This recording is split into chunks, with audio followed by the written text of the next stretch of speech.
Alhamdulillahi rabbil alamin wa salatu wassalamu ala rasulihil amin. Yan uwa musulmi, annabi sallallahu alaihi wa sallama wato ya kwadaitar da mu kwarai da gaske, musamman idan kwanakin goman farko na watan Zulhajji suka shiga. Manzo Allah sallallahu alaihi wa sallam ya kwadaitar da a rinka yawaita ibada a ciki, ta yanda yake cewa ma min ayyamin al'amalu salihu khairun wa ahabbu ila Allah min ayyamil ashr. Babu wasu kwanaki face wato kwanaki da Allah ya fi so aikata ayyuka masu alkhairi irin waɗannan kwanaki na 1, 2, 3, 4, 5, 6, 7, 8, 9 har zuwa 10 ga watan Zulhajji, kwanakin farkon nan.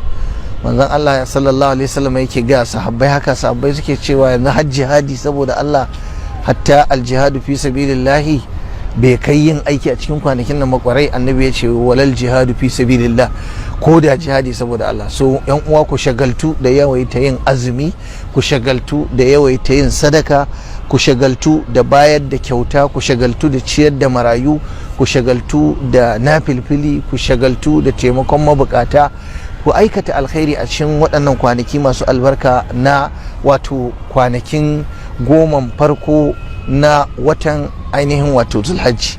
Kuma kwanaki ne waɗanda saboda falalarsu da ainihin wato alherin da ke tattare da su, wato hatta subhanallah, wasu malamai suna ganin hatta 10 ƙarshe na ainihin wato watan Ramadana a dare ne suka fi su, amma a yanayi na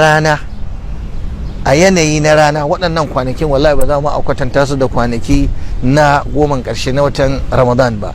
So muna faɗakar da mutane, lalle yana da muhimmanci kwarai da gaske yawaita ibada da ainihin wato roƙon Allah, da yawaita yin addu'o'i, da yawaita karatun alƙur'ani, musamman a cikin irin waɗannan kwanaki masu tarin albarka. Ina fatan insha Allah kana cikin mutanen da za su amfana da waɗannan kwanaki, don watakila baɗi ba da kai za a yi ba. Da yawa wallahi wasu da su aka yi bara, amma bana ba da su aka yi ba. Muna fatan Allah ya sa mana albarka, Allah kuma ya ba mu dacewa, a ci nama lafiya.